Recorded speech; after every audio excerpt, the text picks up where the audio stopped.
Hello, welcome students to the lecture room of pharmaceutical jurisprudence. Previously, we have studied in pharmaceutical jurisprudence about the introduction of this subject and about the introduction of pharmacy education in India, about pharmaceutical legislation in India, and next we have started about the code of pharmaceutical ethics.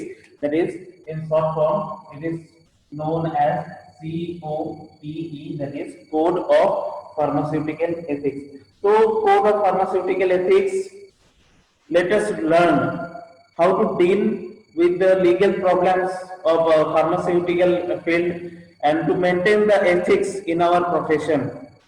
To maintaining the ethics in our profession, that will help us to grow in our profession as well as to grow as a pharmacist. So in the point of scope, we have studied that there are 4 points. That is, pharmacist in relation to his, that is common. One is job, next one is trade, next one is profession, and next one is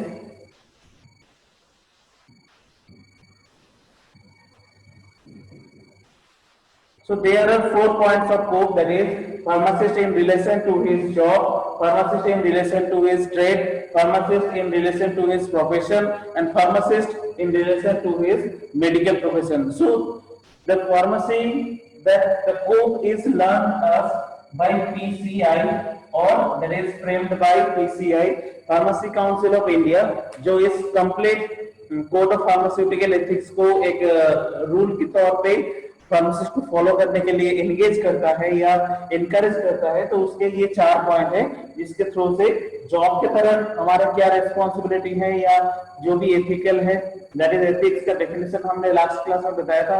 ethics का definition होता है कि that is the moral, that is the science of moral principle. तो आपके moral principal के हिसाब से आपकी जो भी गुड कॉन्डक्ट है या बैड कॉन्डक्ट है वो दिखेगा आपके एथिक्स में, और एथिक्स के हिसाब से हमारे जॉब की तरफ क्या रिस्पॉन्सिबिलिटी है वो इस पॉइंट पे सिखाया जाता है। हमारे ट्रेड या बिजनेस की तरफ क्या रिस्पॉन्सिबिलिटी है वो इस पॉइंट पे सिखाया जाता है। इसके साथ साथ हमारे प्रोफेशन की तरफ क्या रिस्पॉन्सिबिलिटी है वो हमें सिखाया जाता है। इसके साथ साथ एसोसिएटेड विथ मेडिकल प्रोफेशन, जो हमारे प्रोफेशन के साथ साथ में चलते हैं, जैसे हमने बताया था कि pharmacist are the connector between medical profession and our generation या नॉर्मल कंज्यूमर या नॉर्मल पेशेंट। तो as a interconnected being as a pharmacist, तो क्या हमारी रिस्पॉन्सिबिलिटी बनता है मेडिकल प्रोफेशन की तरफ भी, वो हमें डिस्कस करना है। तो लास्ट क्लास में हमने जॉब की तरफ डिस्कस कर लिया था कि हमारे जॉब पे क्या रोल है। अब हमें जो भी pharmacist in relation to his trade उसे जानना है कि ट्रेड की तरफ हमारे क्या क्या रिलेशन है।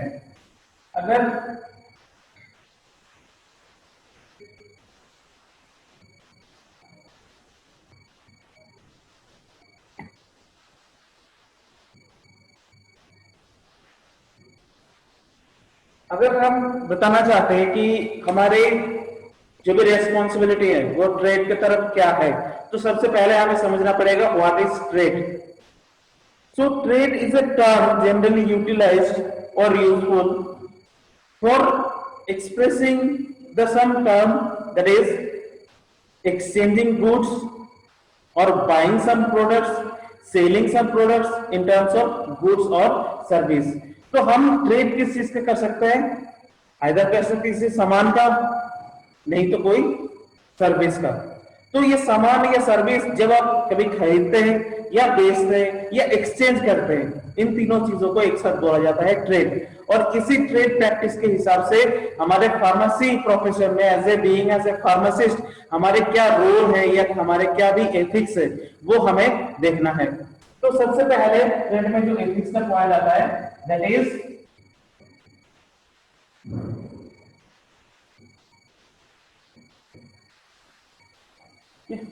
तो पहला पॉइंट है दैट इज प्राइस स्ट्रक्चर। तो हम जब ट्रेड करेंगे तो प्राइस स्ट्रक्चर के ऊपर हमारा क्या रोल रहेगा या क्या एथिकल वैल्यू रहेगा, वो हमें इससे पता चलता है। जैसे कोई भी कमोडिटी आप सेल करना चाहते हो या कोई भी कमोडिटी आप एक्सचेंज करना चाहते हो किसी के साथ, तो उसके प्राइस एक होता है, और वो प्राइस किसके ऊपर सेट होता है? वो प्राइस सेट होता है कुछ चीजों के ऊपर, वो यहाँ पे ध्यान दीजिए। एक तो है क्वालिटी, एक होता है क्वांटिटी, फिर आता है स्किल, फिर आता है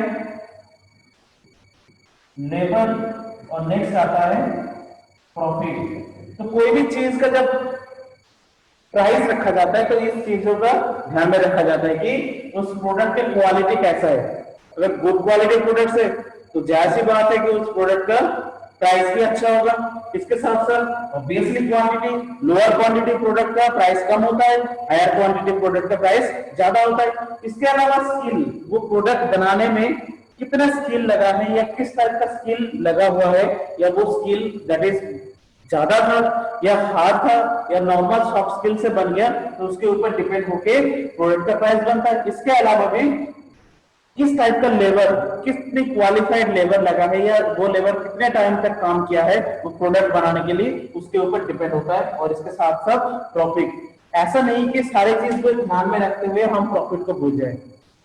फार्मासिस्ट, अगर हमें एक फार्मेसी चलाना है, हमें यहाँ पर ट्रेड चलाना है, तो इसी फार्मेसी प्रोफेशन या फार्मासिस्ट प्रोफेशन से हमारे घर भी चलने वाला है। इसके साथ साथ हमारे कुछ रेस्पॉन्सिबिलिटी है जिसके ऊपर लोग ओवर करना है।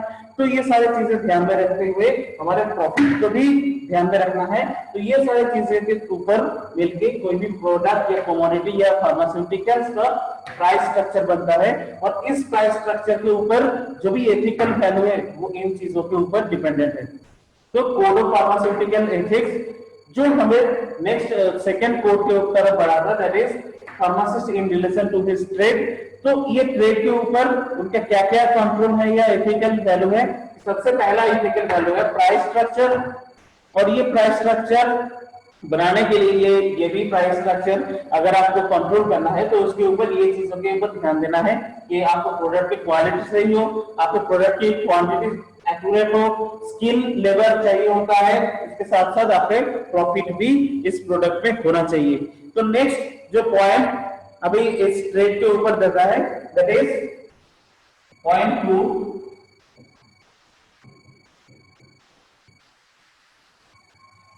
Fair trade practice. Fair trade practice, हम ट्रेड तो जरूर करेंगे लेकिन वो ट्रेड फेयर होना चाहिए, ना कि कोई भी unfair trade. Unfair trade is unethical according to the code of pharmaceutical ethics that has been given by the pharmacy council of India according to the pharmacy act 1948। तो 1948 के हिसाब से जो भी कोड ऑफ फार्मास्यूटिकल एथिक्स हमें बताया गया, उसके अंदर में जो भी ट्रेड प्रैक्टिस फार्मासिस्ट के लिए चाहिए, तो वो ट्रेड प्रैक्टिस में वो फेयर ट्रेड प्रैक्टिस होना चाहिए। अब फेयर ट्रेड प्रैक्टिस में हमें किस किन चीजों का ऊपर ध्यान देना चाहिए? No cut throat competition, no cut throat competition. Next B में low price. Next point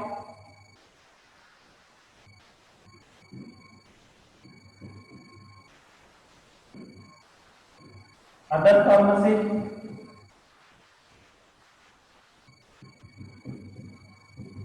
prescription. तो ये चीजों के ऊपर हमें ध्यान देना है। Like no cut throat competition क्या बताता है कि मतलब आप ऐसे बिजनेस नहीं करोगे कि दूसरे के ऊपर कोई भी आपके हार्मफुल इफेक्ट आए। आप कंपटीशन करने के लिए आपकी दुकान को इस लेवल में लेके जाना चाहते हो कि ताकि दूसरी दुकान और नीचे आ जाए, अच्छी बात है, लेकिन इसके लिए ऐसा कुछ नहीं करोगे that is unethical to you, that means the unethical to the pharmacy profession. तो आपके फार्मेसी प्रोफेशन के एथिक्स में रह के ही आपके बिजनेस को और आगे बढ़ाना चाहिए। तो वो एथिकल प्रैक्टिस क्या है कि कोई भी सामान अगर आप कॉस्ट के बजट में देखते हो तो उसमें कोई भी ऐसे कट से कंपटीशन नहीं होना चाहिए कि अपने प्राइस को आपने गिरा दिया ताकि जो भी दूसरे दुकान के कस्टमर वो आपके पास आ जाए और वो प्रोडक्ट आपसे ले। ऐसा नहीं होता है और ऐसा करना भी नहीं चाहिए। इसके साथ साथ लो प्राइस, मतलब जो नॉर्मल प्राइस है उस प्राइस से भी आप कम कर रहे हो ताकि कस्टमर आपके पास आए। अपना पहले आप क्या कर रहे हो कि लॉस झेल रहे हो ताकि आप कस्टमर बना सको। दैट इज नॉट एथिकल और that is not to be followed in according to the pharmacy council of India. इसके साथ साथ अदर फार्मेसी प्रिस्क्रिप्शन, मतलब कोई सपोज कोई डॉक्टर किसी पर्टिकुलर फार्मेसी के लिए एक प्रिस्क्रिप्शन लिख के दिया है कि दैट मेडिसिन और that commodity should be taken from that pharmacy, but आप क्या कर रहे हो कि उस फार्मेसी के प्रिस्क्रिप्शन को आप देख के पढ़ रहे हो। As a being as a pharmacist आपका रिस्पॉन्सिबिलिटी बनता है कि आप प्रिस्क्रिप्शन को सबसे अच्छी तरह से पढ़ सको। That is the handling of prescription that comes under the pharmacy in relation to his job. तो जॉब की तरफ ये रिलेशन प्रैक्टिस एथिक्स होना चाहिए कि आपको प्रिस्क्रिप्शन हैंडलिंग करना आना चाहिए, ड्रग्स हैंडलिंग करना आना चाहिए। अच्छी बात है, लेकिन आप प्रिस्क्रिप्शन हैंडलिंग करते वक्त आपने देखा है कि जो भी प्रिस्क्रिप्शन डॉक्टर ने दिया है या मेडिकल प्रैक्टिशनर ने दिया है that is not made for your pharmacy, आपके फार्मेसी के लिए नहीं है, वो दूसरे फार्मेसी के लिए है। तो उस दूसरे फार्मेसी के प्रिस्क्रिप्शन आपको दुकान में वो लेना नहीं चाहिए। आप पेशेंट को गाइड करो कि नहीं ये मेरे दुकान के लिए नहीं है, ये ड्रग्स उस फार्मेसी में मिलेगा जिस फार्मेसी के लिए आपको भेजा गया है। तो ये था second point, that is fair trade practice. Under the third point in this responsibility towards the trade, we'll study about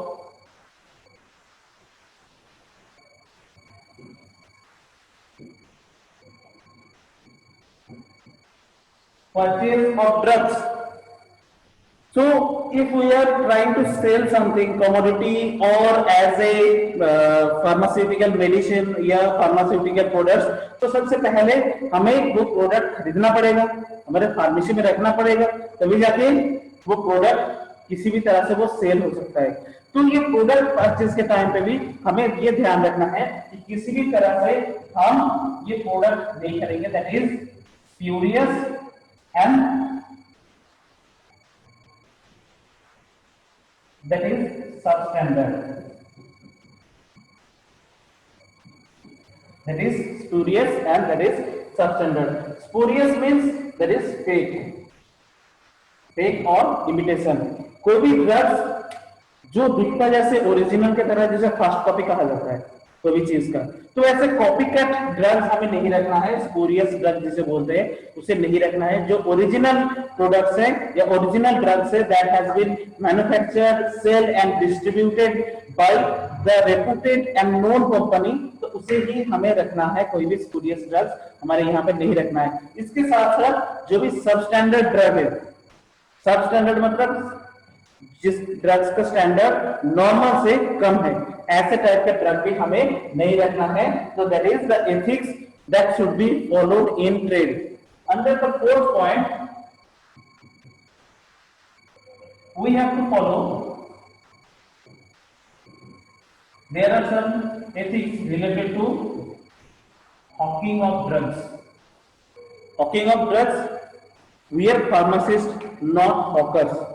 तो आपको किसी भी तरह से ये ड्रग्स के हॉकिंग नहीं करना है। डोर टू डोर जाके आपको ड्रग्स नहीं बेचना है, फोन पे नहीं बेचना है। कोई भी ड्रग्स आप किसी को चाहिए तो वो आपके पास आएगा, इसके साथ साथ आपको ड्रग्स या प्रिस्क्रिप्शन बताएगा। अगर ओटीसी प्रोडक्ट होता है, ओवर द काउंटर प्रोडक्ट, तो आपको बताएगा कि हमें ये ड्रग चाहिए, तो इसके बाद आप दोगे। किसी भी डोर टू डोर जाके ये ड्रग्स नहीं देना चाहिए। That is PCI says it is strictly no to the hawking of drugs. And number 5, under the number 5 point that comes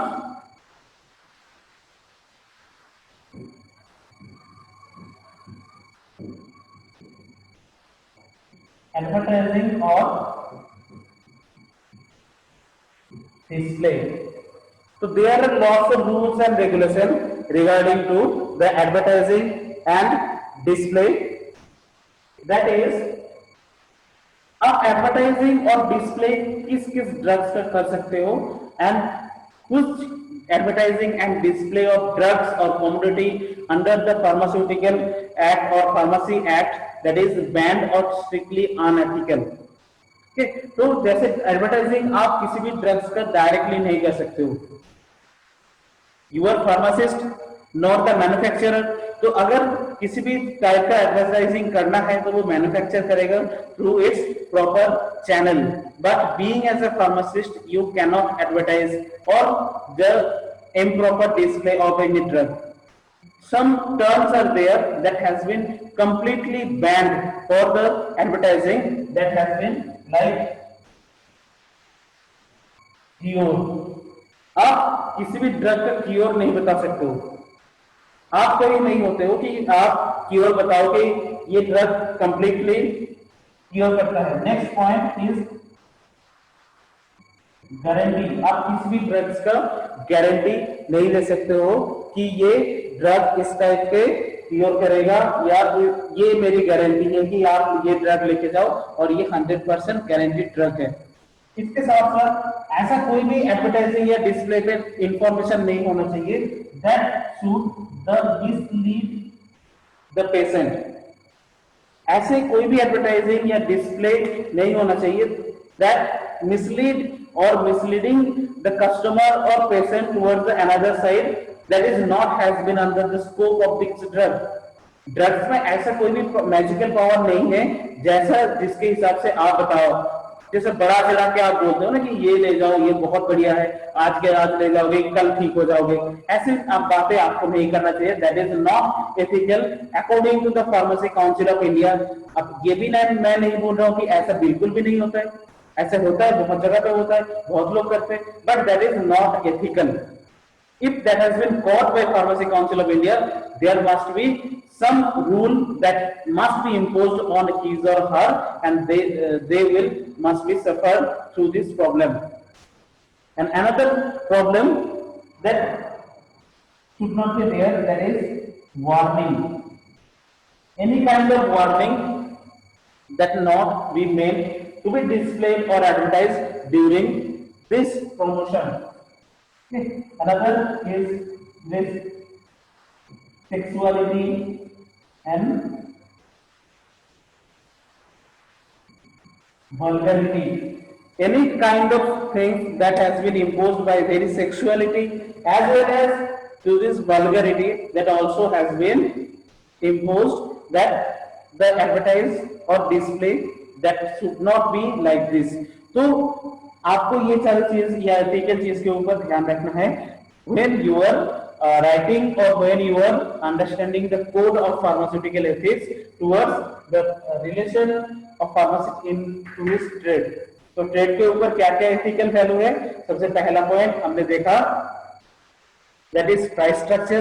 price structure कैसा होना चाहिए ये हमने देखा था कि किस किस चीज के ऊपर ध्यान में रखते हुए, जैसे क्वालिटी, क्वांटिटी, लेबर, स्किल या कितना टाइम के ऊपर लगा हुआ है, इसके साथ साथ प्रॉफिट, ये सारी चीजों को ध्यान में रखते हुए हमें प्राइस स्ट्रक्चर बनाना पड़ेगा। सेकंड पॉइंट क्या था? सेकंड पॉइंट था कि हमें अगर ये फेयर ट्रेड प्रैक्टिस करना है तो हमारे पास कोई फेयर ट्रेड प्रैक्टिस होना चाहिए। उस फेयर ट्रेड प्रैक्टिस में हमें प्रॉपर तरीके से हमारे जो भी ड्रग्स हैं उसको बेचना है। इसके साथ साथ कोई भी लो प्राइस कॉस्ट या कॉस्ट कटिंग जिसे बोला जाता है, इसके साथ साथ कट थ्रोट कंपटीशन या प्रिस्क्रिप्शन ऑफ अदर फार्मेसी, इन चीजों के ऊपर ध्यान में रखते हुए हमें एथिकल एक रूल फॉलो करना चाहिए। थर्ड पॉइंट में हमने देखा परचेज ऑफ ड्रग्स। तो हम जब ड्रग्स किसी भी जगह से परचेज करेंगे तो वो जेन्युइन बायर होना चाहिए, सेल या डिस्ट्रीब्यूशन सेंटर होना चाहिए, जिसके बेसिस पे हम स्पूरियस या सबस्टैंडर्ड ड्रग नहीं लेंगे। इसके साथ साथ फोर्थ पॉइंट में हॉकिंग ऑफ ड्रग्स के बारे में बताया गया कि you are pharmacist, you are not hawker, so you are not supposed to hawk the drugs in door to door area, तो किसी भी एरिया पे डोर टू डोर जाके आपको ड्रग्स नहीं बेचना या हॉकिंग नहीं करनी है। इसके साथ साथ फोन में भी कोई भी ड्रग्स आप नहीं बेच सकते according to the ethical rule.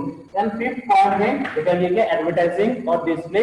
तो हम जैसे कोई भी चीजें बनाते हैं या कोई भी दवाई बेचना चाहते हैं तो उसकी एडवर्टाइजिंग या डिस्प्ले होना जरूरी है, लेकिन एडवर्टाइजिंग या डिस्प्ले करते वक्त कुछ चीजों का ध्यान हमें रखना है और दैट कैन बी अनएथिकल। तो इसके ऊपर हम कभी भी क्योर वर्ड नहीं लिख सकते एडवर्टाइजिंग में, हम किसी भी चीज का गारंटी नहीं दे सकते। उसके साथ साथ ऐसा कोई भी इंफॉर्मेशन कोई भी कस्टमर या पेशेंट को नहीं देना चाहिए that should mislead towards the wrong end of this disease. इसके साथ साथ कोई भी वार्निंग भी नहीं देना चाहिए, कोई भी सेक्सुअलिटी या वल्गैरिटी कंटेंट हो तो उसके ऊपर से भी बचना चाहिए कि ऐसी चीजें आपके एडवर्टाइजिंग या डिस्प्ले में नहीं रहना चाहिए। तो thank you guys, thank you for the today's lecture.